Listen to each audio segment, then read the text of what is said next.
Hi all, this is Raghu, Assistant Professor, Department of Management.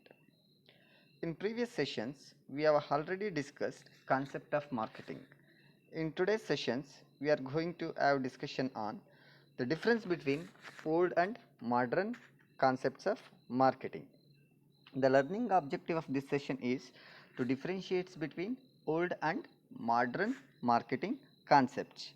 So session outcomes. The student is able to understand the difference between old and modern concepts of marketing. So when we talk about marketing concept, the traditional and modern ಅಂದರೆ so ಹಿಂದೆ ಇದ್ದಂತಹ marketing ಕಾನ್ಸೆಪ್ಟ್ಸ್ಗಳು marketing concepts ಮತ್ತು ಇವಾಗಿರ್ತಕ್ಕಂತಹ marketing ಕಾನ್ಸೆಪ್ಟ್ಸ್ಗೆ ಮೇಜರಾಗಿ ಏನು differences ಇದೆ ಅಂತಕ್ಕಂಥದ್ದನ್ನು ನಾವಿಲ್ಲಿ ನೋಡ್ತಾ ಹೋಗ್ತೇವೆ. ಸೊ ಮೊದಲನೇದಾಗಿ ಇಂಟ್ರೊಡಕ್ಷನ್ಸ್ ಅಥವಾ ಪೀಠಿಕೆಯನ್ನು ನಾವು ತಗೊಂಡ್ರೆ, so in olden concept process of buying and selling products to earn a profit ಅಂದರೆ ಹಿಂದೆ ಇದ್ದಂಥ ಅಥವಾ ನಮ್ಮ ಟ್ರೆಡಿಷನಲ್ ಮಾರ್ಕೆಟಿಂಗ್ ಕಾನ್ಸೆಪ್ಟ್ಸ್ನ ಮೂಲ ಉದ್ದೇಶ ಅಥವಾ ಅದರ ಇಂಟ್ರೊಡಕ್ಷನ್ ಏನಪ್ಪ ಅಂತ ಅಂದರೆ process of buying and selling products to earn a profit ಅಂದರೆ ಲಾಭವನ್ನು ಗಳಿಸಲಿಕ್ಕೋಸ್ಕರ ನಾವು ಒಂದು ವಸ್ತುವನ್ನು ಮಾರಾಟ ಮಾಡ್ತಕ್ಕಂಥದ್ದು ಅಥವಾ ಅದನ್ನು ಪರ್ಚೇಸ್ ಮಾಡಿ ಮಾರಾಟ ಮಾಡ್ತಕ್ಕಂಥದ್ದಾಗಿತ್ತು. ಬಟ್ ಇನ್ ಎ ನ್ಯೂ ಅಥವಾ ಮಾಡರ್ನ್ ಮಾರ್ಕೆಟಿಂಗ್ ಕಾನ್ಸೆಪ್ಟ್ಸ್ನಲ್ಲಿ The first thing is to identify the customer needs and wants. ಗ್ರಾಹಕರ ಆಸೆ ಆಕಾಂಕ್ಷೆ ಅಗತ್ಯತೆಗಳನ್ನು ಐಡೆಂಟಿಫೈ ಮಾಡೋದರ ಮುಖಾಂತರ ನಾವು ಆ ವಸ್ತುಗಳನ್ನು ಉತ್ಪಾದನೆ ಮಾಡಿ ಅವರಿಗೆ ತಲುಪಿಸುವುದರ ಮೂಲಕ ನಾವು ಹಣವನ್ನು ಗಳಿಸ್ತೇವೆ ಅಥವಾ ಲಾಭವನ್ನು ಮಾಡ್ತೇವೆ ಇನ್ ಮಾಡರ್ನ್ ಕಾನ್ಸೆಪ್ಟ್ಸ್. ದ ಸ್ಕೋಪ್, ಅದು ನಾವು ವ್ಯಾಪ್ತಿಯನ್ನು ನೋಡೋದಾದರೆ, so in traditional concepts it's in a limited scope. So ಅಂದರೆ ಒಂದು ವಸ್ತುಗಳನ್ನು ಉತ್ಪಾದನೆ ಮಾಡ್ತಕ್ಕಂಥದ್ದು, ಮಾರಾಟ ಮಾಡ್ತಕ್ಕಂಥದ್ದು, ಲಾಭ ಗಳಿಸ್ತಕ್ಕಂಥದ್ದು ಇಷ್ಟೇ ಆಗಿತ್ತು. But in a modern concepts is in a wider concepts because we are giving importance to customer wants, customer needs and then we are producing and we are customizing the product also. ಅವರ ಆಸೆ ಆಕಾಂಕ್ಷೆಗಳಿಗೆ ತಕ್ಕನ ಹಾಗೆ ನಾವು ವಸ್ತುಗಳನ್ನು ಉತ್ಪಾದನೆ ಮಾಡ್ತಾ ಇದ್ದೇವೆ. It's having a wider concept. So then objective, ಮೂಲ ಉದ್ದೇಶ. ಸೊ ಟ್ರೆಡಿಷನಲ್ ಮಾರ್ಕೆಟಿಂಗ್ ಅಥವಾ ಓಲ್ಡ್ ಮಾರ್ಕೆಟಿಂಗ್ ಕಾನ್ಸೆಪ್ಟ್ಸ್ನ ಮೂಲ ಉದ್ದೇಶ profit maximisations, versus in new or modern marketing ಕಾನ್ಸೆಪ್ಟ್ಸ್ನ ಮೂಲ ಉದ್ದೇಶ ಕಸ್ಟಮರ್ ಸ್ಯಾಟಿಸ್ಫ್ಯಾಕ್ಷನ್ಸ್ ಅಂದರೆ ಗ್ರಾಹಕರನ್ನು ತೃಪ್ತಿಪಡಿಸುವುದರ ಮುಖಾಂತರ ನಾವು ಲಾಭವನ್ನು ಗಳಿಸ್ತೇವೆ ಮಾಡರ್ನ್ ಮಾರ್ಕೆಟಿಂಗ್ ಕಾನ್ಸೆಪ್ಟ್ಸ್ನಲ್ಲಿ. ಬಟ್ ಟ್ರೆಡಿಷನಲ್ ಕಾನ್ಸೆಪ್ಟ್ಸ್ನಲ್ಲಿ ಗ್ರಾಹಕರ ಸ್ಯಾಟಿಸ್ಫ್ಯಾಕ್ಷನ್ ಅಥವಾ ಅವರ ತೃಪ್ತಿಗೆ ನಾವು ಅಷ್ಟು ಮಹತ್ವವನ್ನು ನೀಡಿರೋದಿಲ್ಲ. ಸೊ ಮುಂದಿನ ಪಾಯಿಂಟ್, ಸೊ ಟ್ರೆಡಿಷನಲ್ ಕಾನ್ಸೆಪ್ಟ್ ಅಂತಕ್ಕಂಥದ್ದು it's an A product oriented, nothing but ಅಂದರೆ ಒಂದು ವಸ್ತುವನ್ನು ನಾವು ಉತ್ಪಾದನೆ ಮಾಡಬೇಕು, ಆ ವಸ್ತುವನ್ನು ಮಾರಾಟ ಮಾಡಬೇಕು. ಸೊ ಆ ವಸ್ತು ಕಸ್ಟಮರ್ಸ್ನ ಆಸೆ ಆಕಾಂಕ್ಷೆಗಳಿಗೆ ತಕ್ಕ ಹಾಗೆ ಇದೆಯೋ ಇಲ್ಲವೋ ಅಂತಕ್ಕಂಥದ್ದನ್ನು ನಾವು ಐಡೆಂಟಿಫೈ ಮಾಡ್ತಾ ಇರಲಿಲ್ಲ. ಬಟ್ ಮಾಡರ್ನ್ ಕಾನ್ಸೆಪ್ಟ್ ಏನಪ್ಪ ಅಂದರೆ it's an a customer oriented ಅಂದರೆ does it really require for the customer ಅಂದರೆ ಕಸ್ಟಮರ್ಸ್ಗೆ ನಿಜವಾಗಲೂ ಕೂಡ ಈ ಪ್ರಾಡಕ್ಟ್ ಬೇಕಾ ಅಂತಕ್ಕಂಥದ್ದನ್ನು ಫಸ್ಟ್ ಐಡೆಂಟಿಫೈ ಮಾಡುತ್ತೆ. ಅಥವಾ ಕಸ್ಟಮರ್ಗೆ ಯಾವ ರೀತಿಯಾದಂತಹ ಪ್ರಾಡಕ್ಟ್ ಬೇಕು ಅಂತಕ್ಕಂಥದ್ದನ್ನು ಐಡೆಂಟಿಫೈ ಮಾಡುತ್ತೆ. ಕಸ್ಟಮರ್ ಓರಿಯೆಂಟೆಡ್ ಅಂದರೆ ಗ್ರಾಹಕರಿಗೆ ನಿಜವಾಗ್ಲಿ ಏನು ಬೇಕಿದೆ ಅಥವಾ ಯಾವ ವಸ್ತು ಬೇಕಿದೆ ಅಂತಕ್ಕಂಥದ್ದನ್ನು ಐಡೆಂಟಿಫೈ ಮಾಡೋದ್ರ ಮುಖಾಂತರ ನಾವು ಉತ್ಪಾದನೆಯನ್ನು ಕೈಗೊಳ್ತೇವೆ. ಸೊ ಟ್ರೆಡಿಷನಲ್ ಕಾನ್ಸೆಪ್ಟ್ ಅಂತಕ್ಕಂಥದ್ದು it's focuses on mass production and large volume of sales ಅಂದರೆ ಎಕನಾಮೀಸ್ ಆಫ್ ಸ್ಕೇಲನ್ನು ಅಚೀವ್ ಮಾಡಲಿಕ್ಕೋಸ್ಕರ ತುಂಬ ದೊಡ್ಡ ಮಟ್ಟದಲ್ಲಿ ಪ್ರೊಡಕ್ಷನನ್ನು ಮಾಡ್ತಕ್ಕಂಥದ್ದು. ಆ ಪ್ರೊಡಕ್ಷನ್ ಮಾಡಿರ್ತಕ್ಕಂಥದ್ದೆಲ್ಲದನ್ನೂ ಕೂಡ ಮಾರಾಟ ಮಾಡೋದಕ್ಕೆ ನಾವು ಟ್ರೈ ಮಾಡ್ತಾ ಇದ್ದೋ ಇನ್ನು ಟ್ರೆಡಿಷನಲ್ ಮಾರ್ಕೆಟಿಂಗ್ ಕಾನ್ಸೆಪ್ಟ್ಸ್ನಲ್ಲಿ.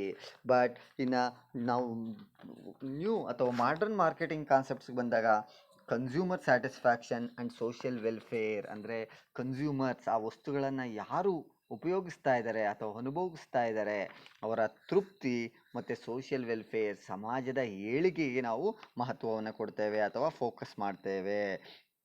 Next starts. ಈ ಟ್ರೆಡಿಷನಲ್ ಮಾರ್ಕೆಟಿಂಗ್ ಎಲ್ಲಿ ಸ್ಟಾರ್ಟ್ ಆಗುತ್ತೆ ಮತ್ತು ಎಲ್ಲಿ ಎಂಡ್ ಆಗುತ್ತೆ ಅಂದರೆ ಎಲ್ಲಿ ಇದು ಪ್ರಾರಂಭ ಆಗುತ್ತೆ ಮತ್ತು ಎಲ್ಲಿ ಕೊನೆಗೊಳ್ಳುತ್ತೆ. ಸ್ಟಾರ್ಟ್ಸ್ ಆಫ್ಟರ್ ಪ್ರೊಡಕ್ಷನ್ ಅಂದರೆ ಒಂದು ವಸ್ತುವನ್ನು ಉತ್ಪಾದನೆ ಆದ ನಂತರ ಟ್ರೆಡಿಷನಲ್ ಮಾರ್ಕೆಟಿಂಗು ಸ್ಟಾರ್ಟ್ ಆಗ್ತಾ ಇತ್ತು. ಆ್ಯಂಡ್ ಎಂಡ್ಸ್ ಆಫ್ಟರ್ ಸೇಲ್ಸ್, ವಸ್ತುವನ್ನು ಮಾರಾಟ ಮಾಡಿದ ತಕ್ಷಣ ಇದು ಎಂಡ್ ಆಗ್ತಿತ್ತು. ಬಟ್ ಇನ್ ಮಾಡರ್ನ್ ಮಾರ್ಕೆಟಿಂಗ್ ಕಾನ್ಸೆಪ್ಟ್ಸ್ನಲ್ಲಿ ಆ ರೀತಿ ಆಗೋದಿಲ್ಲ. ಇಟ್ ಸ್ಟಾರ್ಟ್ಸ್ ಬಿಫೋರ್ ಪ್ರೊಡಕ್ಷನ್, ಅಂದರೆ ನಾವು ಉತ್ಪಾದನೆಯನ್ನು ಮಾಡೋದಕ್ಕಿಂತ ಮುಂಚೆನೇ ನಮ್ಮ ಮಾರ್ಕೆಟಿಂಗ್ ಕಾನ್ಸೆಪ್ಟ್ಸು ಶುರುವಾಗುತ್ತೆ ಅಥವಾ ಕೆಲಸ ಶುರುವಾಗುತ್ತೆ. Because we R identifying what exactly customer wants, what is is needs, what is is necessity.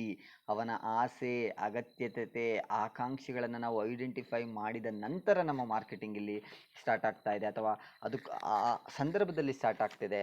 And ends with after customer satisfaction. ಆ ಗ್ರಾಹಕ ತೃಪ್ತಿಯನ್ನು ಅನುಭವಿಸಿದ ಮೇಲೆ ಅಥವಾ ಗ್ರಾಹಕ ತೃಪ್ತನಾದಂಥ ನಂತರದಲ್ಲಿ ನಮ್ಮ ಮಾರ್ಕೆಟಿಂಗ್ ಎಂಡ್ ಆಗ್ತಾ ಇದೆ. Role of marketing information system ಅಂದರೆ ಈ ಮಾಹಿತಿ ವ್ಯವಸ್ಥೆ, ಈ ಮಾರುಕಟ್ಟೆಯ ಮಾಹಿತಿ ವ್ಯವಸ್ಥೆ ಎಷ್ಟು ಪಾತ್ರವನ್ನು ಅನುಸರಿಸ್ತಾ ಇದೆ ಅಥವಾ ಇಲ್ಲಿ ಪಾತ್ರ ಇದೆ ಅಂತಕ್ಕಂಥದ್ದು. ಈ ಟ್ರೆಡಿಷನಲ್ ಕಾನ್ಸೆಪ್ಟ್ಸ್ನಲ್ಲಿ ಈ ಮಾಹಿತಿಗೆ ಯಾವುದೇ ರೀತಿಯಾದಂಥ ಮಹತ್ವವನ್ನು ಕೊಟ್ಟಿರಲಿಲ್ಲ. ಯಾಕಪ್ಪ ಅಂದರೆ ಕಸ್ಟಮರ್ಸ್ಗೆ ಏನು ಬೇಕು ಅಂತಕ್ಕಂಥದ್ದನ್ನು ಐಡೆಂಟಿಫೈ ಮಾಡ್ತಾ ಇರಲಿಲ್ಲ, ಅಥವಾ ಕಸ್ಟಮರು ಪ್ರಾಡಕ್ಟನ್ನು ಉಪಯೋಗಿಸಿದ ನಂತರ ಆತ ಏನು ಅಂದ್ಕೊಂಡಿದ್ದಾನೆ ಅಂತಕ್ಕಂಥದ್ದನ್ನು ನಾವು ಕನ್ಸಿಡರ್ಸ್ ಮಾಡ್ತಿರ್ಲಿಲ್ಲ. Just we are concentrating on productions. But ಈ ಮಾಡರ್ನ್ ಮಾರ್ಕೆಟಿಂಗ್ ಕಾನ್ಸೆಪ್ಟ್ಸ್ನಲ್ಲಿ ಏನಪ್ಪ ಮಾಡ್ತಾ ಇದ್ದೀವಿ ಅಂದರೆ ನಾವು ಅವರ ಐಡಿಯಾಸ್ಗಳನ್ನು, ಅವರ ಬಯಕೆಗಳನ್ನು ನಾವು ಕಲೆಕ್ಟ್ ಮಾಡ್ತೇವೆ, ಅಥವಾ ಅವರು ಯಾವ ರೀತಿ ಕಸ್ಟಮೈಸ್ ಪ್ರಾಡಕ್ಟ್ ಬೇಕು ಅಂತಕ್ಕಂಥ ಇನ್ಫಾರ್ಮೇಷನನ್ನು ನಾವು ಕಲೆಕ್ಟ್ ಮಾಡ್ತೇವೆ, ಅಥವಾ ಅವರು ಏನು ಅಡಿಷನಲ್ ಫೀಚರ್ಸನ್ನು ಎಕ್ಸ್ಪೆಕ್ಟ್ ಮಾಡ್ತಿದ್ದಾರೆ ಅಂತಕ್ಕಂಥದ್ದನ್ನು ಕಲೆಕ್ಟ್ ಮಾಡ್ತೇವೆ. So marketing informations place A vital role in modern marketing concept ಅಂತ ಹೇಳ್ಬೋದು. ಸೋಷಿಯಲ್ ರೆಸ್ಪಾನ್ಸಿಬಿಲಿಟಿ, ಸಾಮಾಜಿಕ ಕಳಕಳಿ ಏನಾದರೂ ಇತ್ತ traditional ಮಾರ್ಕೆಟಿಂಗನಲ್ಲಿ?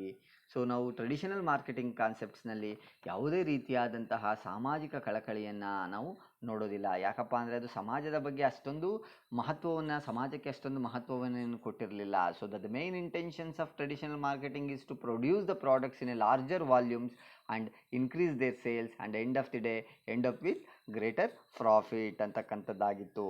But modern marketing concepts is a reverse concept. ಇಲ್ಲಿ ಏನಪ್ಪ ಆಗುತ್ತೆ ಅಂದರೆ ಸೋಷಿಯಲ್ ರೆಸ್ಪಾನ್ಸಿಬಿಲಿಟಿ ಇದೆ. ಯಾವುದೇ ಒಂದು ಪ್ರಾಡಕ್ಟನ್ನು ಉತ್ಪಾದನೆ ಮಾಡಬೇಕಾದ್ರೆ ಇದು ಅದನ್ನು ಅನುಭವಿಸ್ತಿರ್ತಕ್ಕಂತಹ ಕಸ್ಟಮರ್ಸ್ಗೆ ಇದು ಯಾವುದೇ ರೀತಿಯಾದಂಥ ಹಾನಿಕಾರಕವಾಗಿದೆಯಾ ಅಥವಾ ಸಮಾಜಕ್ಕೆ ಹಾನಿಕಾರಕವಾಗಿದೆಯಾ ಅಂತಕ್ಕಂಥದ್ದನ್ನು ಐಡೆಂಟಿಫೈ ಮಾಡುತ್ತೆ. Then only it will produce and then customer will use ಅಂತಕ್ಕಂಥದ್ದಾಗಿರುತ್ತೆ. ಹಾಗಾಗಿ ಸೊ ಈ ಮಾಡರ್ನ್ ಮಾರ್ಕೆಟಿಂಗ್ ಕಾನ್ಸೆಪ್ಟ್ಸ್ನಲ್ಲಿ ಸಾಮಾಜಿಕ ಕಳಕಳಿಯೂ ಕೂಡ ತುಂಬ ಇದೆ. ಈ ಎಲ್ಲ ಅಂಶಗಳನ್ನು ನಾವು ನೋಡೋದ್ರ ಮುಖಾಂತರ we can differentiates olden or traditional marketing concepts and modern marketing concepts. So session outcome.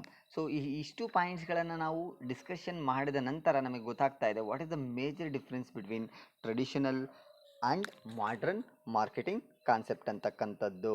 So to summarise, so olden or traditional marketing concepts is more concerned about production and large sales at the end of the day to make a greater profit.